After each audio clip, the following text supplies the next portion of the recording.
Chegando agora, terceiro dia de congresso e hoje tem tanta palestra especial. Eu tô muito animada para esse terceiro dia e claro que no fim do dia eu volto para contar para vocês como é que foi.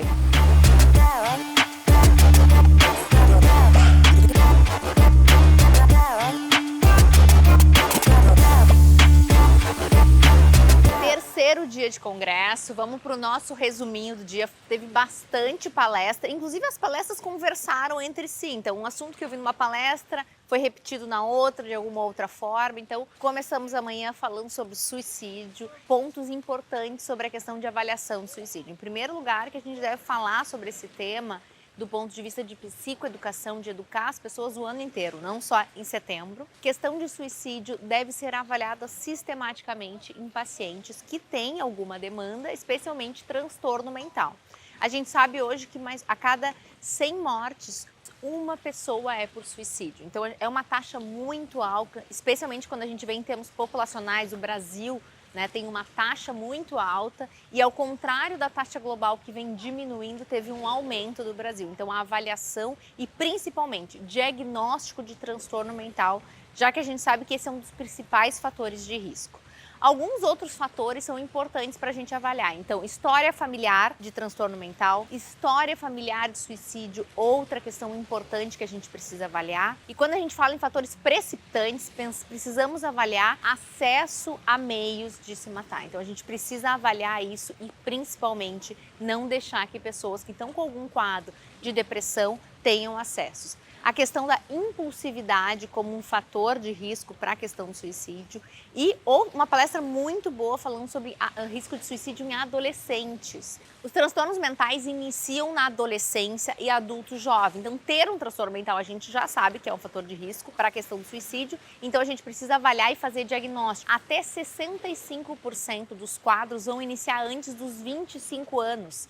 E 25% começam antes dos 14. Então, é importante, a gente tem que lembrar que adolescentes têm fatores de risco que são próprios da adolescência, como a mudança cerebral, a impulsividade e temos ainda o bullying. Rede de apoio é muito importante. Ouvir, especialmente quem está com um pensamento suicida, é importante ouvir sem julgamento, com paciência, e avaliação e diagnóstico é muito importante. Eu vou repetir isso porque realmente é o que faz diferença no resultado que a gente quer, porque nunca, nenhum profissional da saúde, nenhum familiar quer perder. Inclusive, a gente precisa pensar sobre as pessoas enlutadas, que são as pessoas que ficam depois disso. Depois dessa palestra que teve sobre a questão do suicídio, falamos sobre lítio. Lítio, sim, um medicamento que quem me acompanha nas redes sociais sabe que eu sou fã e os psiquiatras, de forma geral, gostam muito dessa medicação. Ela já tem 70 anos e continua sendo uma opção. Inclusive, o lítio é a primeira linha de tratamento do transtorno bipolar, tanto na mania, quanto na depressão, quanto no tratamento de manutenção. Tem alguns pontos importantes. A prescrição de lítio tem caído muito e tem algumas coisas que têm se percebido. Por exemplo, lítio ganho de peso. Uma queixa frequente dos pacientes é: não quero tomar lítio, eu vou ganhar peso. Uma meta-análise publicada recentemente chegou à conclusão de que o ganho de peso é praticamente nulo, cerca de 400 gramas e até menor que muitos antipsicóticos. Então, aquele medo de ganho de peso, a gente sabe que tem alguns pacientes que realmente vão ter essa alteração, mas os estudos têm mostrado que não é algo para a gente se preocupar tanto. Questão do lítio e a questão renal, O lítio e a questão renal, insuficiência renal crônica. Pacientes que usam lítio por longos períodos, longuíssimos períodos, têm um risco maior do que a população geral de ter insuficiência renal. Então, tem se estudado o que a gente pode fazer, porque tem pacientes que realmente respondem ao lítio, ficam muito bem, e lítio previne questão de suicídio em pacientes com transtorno do humor. Então, sim, o lítio diminui o risco de suicídio em pacientes com transtorno do humor, e também o lítio, foi falado inclusive em mais de uma palestra, o risco de demência em pacientes com transtorno do humor. Sabemos que pacientes com transtorno do humor têm maior risco de desenvolver demência, e o lítio é um fator protetor para isso. Então, é um medicamento que acaba sendo muito usado e a gente, tendo cuidado, pode sim ser usado e ter um benefício. Falou-se também sobre lítio e gestação. Primeiro trimestre de gestação, lítio tem maior risco de má formação. Então, maior risco de má formação cardíaca, principalmente, e especialmente em doses mais altas. Então, o ideal é no primeiro trimestre usar um outro medicamento. Os antipsicóticos podem ser uma opção. Segundo e terceiro trimestre parece ser mais tranquilo, não aumenta taxa de parto prematuro e nem baixo peso. Outra palestra que me chamou muita atenção foi uma sobre cognição e transtornos de humor. Inclusive, o Dr. Kapczynski, que é um dos maiores pesquisadores de psiquiatria no Brasil, falou sobre as questões das alterações, inclusive que eles já têm identificado biomarcadores que aumentam a inflamação, então esses biomarcadores que têm maior no quadro de depressão e de transtorno bipolar, e que isso teria um comprometimento cognitivo a longo prazo, e marcadores que diminuem. Inclusive, eles chamaram de marcadores rejuvenescedores. Então, a gente precisa entender melhor e como usar isso na prática, mas eles já estão nos estudos identificando esses marcadores. E aí teve uma questão bem importante, que é a queixa cognitiva em pacientes, especialmente com transtorno bipolar, é muito comum. Cerca de 80% dos pacientes com transtorno bipolar vão ter alguma queixa cognitiva. E aí a gente tem que diferenciar de transtorno do déficit de atenção como comorbidade. Então, não é todo paciente que tem transtorno bipolar, tá com uma queixa cognitiva, que tem um TDAH. Apenas 17% dos pacientes vão ter essa comorbidade. Só que eu tenho 80% de queixa cognitiva. Então, qual que é a conclusão? Que o próprio transtorno do humor está relacionado com essas queixas cognitivas. A própria depressão seria um fator, e a gente sabe que quando a gente se está deprimido, a questão cognitiva está ruim. Então, em pacientes com transtorno bipolar, primeira coisa, avaliar se não está deprimido e melhorar o tratamento. Psicoterapia no transtorno bipolar é importante, e a gente percebe que quanto mais precoce esse início, então quanto menos episódios a gente tiver, melhor vai ser a resposta. Pacientes com diversos episódios tendem a responder pior às psicoterapias, principalmente a TCC, a que tem melhor indicação no transtorno bipolar. Tratar adequadamente o transtorno bipolar é importante para a questão cognitiva. E voltamos para o lítio, que pode ser uma ótima medicação, além de sono, alimentação e atividade física. Um ponto importante em relação ao transtorno bipolar: o álcool é bem deletério em pacientes com transtorno bipolar. Foi falado em algumas palestras. Aliás, ontem a gente já falou sobre isso no vídeo de ontem, sobre como o álcool pode impactar na questão da depressão. E o álcool em pacientes com transtorno bipolar é algo que a gente precisa ter muito cuidado, porque parece que realmente piora o quadro. Outra palestra interessantíssima sobre nutracêuticos. O que a gente pode usar que não é medicamento, que funciona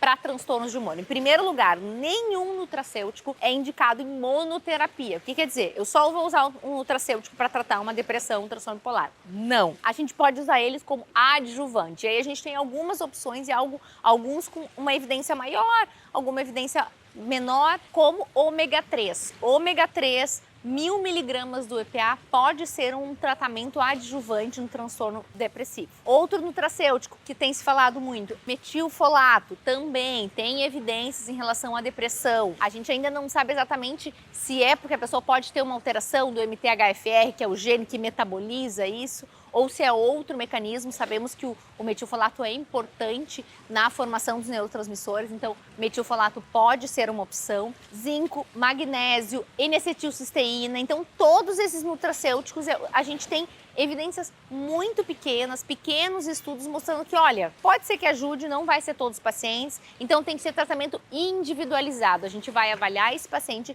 e vai ver aonde que se encaixa melhor. Lembrando que a gente sempre tem que ter cuidado, até o ômega 3. A vitamina D, outra importante, a vitamina D é algo que ainda não se sabe o que vem antes. Se a vitamina D deixa a pessoa mais deprimida, ou se a pessoa mais deprimida não toma sol e aí fica com menor vitamina D. Não é porque eu vou tomar muita vitamina D, ficar com uma vitamina D muito alta, que eu vou melhorar o meu quadro. Uma vitamina D baixa a gente vai repor, vai fazer avaliação, vai fazer principalmente exposição solar, que ajuda no ritmo circadiano, então ajuda a dormir melhor e, além de tudo, ajuda a gente a produzir vitamina D naturalmente. Não dá para não falar também da palestra da doutora Carmita sobre desejo sexual hipoativo. A questão do desejo está muito relacionado com as nossas vivências e também, especialmente falando em mulheres, com as oscilações hormonais. Então, mulheres oscilam a questão do desejo pela questão hormonal, pela questão de vivência. Então a gente tem alterações que levam a diminuir o desejo em muitos momentos. O que a doutora Carmita falou muito é que só se trata desejo sexual hipoativo, que é a baixa vontade de ter relação sexual, quando tem algum tipo de sofrimento. Se a pessoa não tem vontade de ter relação sexual e para ela tá tudo bem, a gente não vai tratar, não precisa usar medicação. Até falou de algumas medicações que o FDA aprovou para desejo sexual hipoativo, mas nada muito específico, não temos nada milagroso, tem que ser visto individualmente. Lembrar que cada um tem uma vivência sexual diferente. Um dado interessante que a doutora Carmita trouxe foi sobre o sexo solitário. Então tem se aumentado o uso de redes sociais, o uso da pornografia, especialmente pós-pandemia. Inclusive ela falou que no Japão eles têm se preocupado com essa questão de que os jovens não têm mais se relacionado. O sexo tem virado muito solitário, com brinquedos, sem contato, muita rede social, muita pornografia, então é algo que chama atenção e a gente vai falar cada vez mais sobre isso. Para encerrar, também falou-se sobre mídias sociais e saúde mental. A questão do FOMO, que é o Fear of Missing Out, que traz um sofrimento. Ainda não é um diagnóstico, então esse medo de ficar de fora, de não ser avaliado positivamente,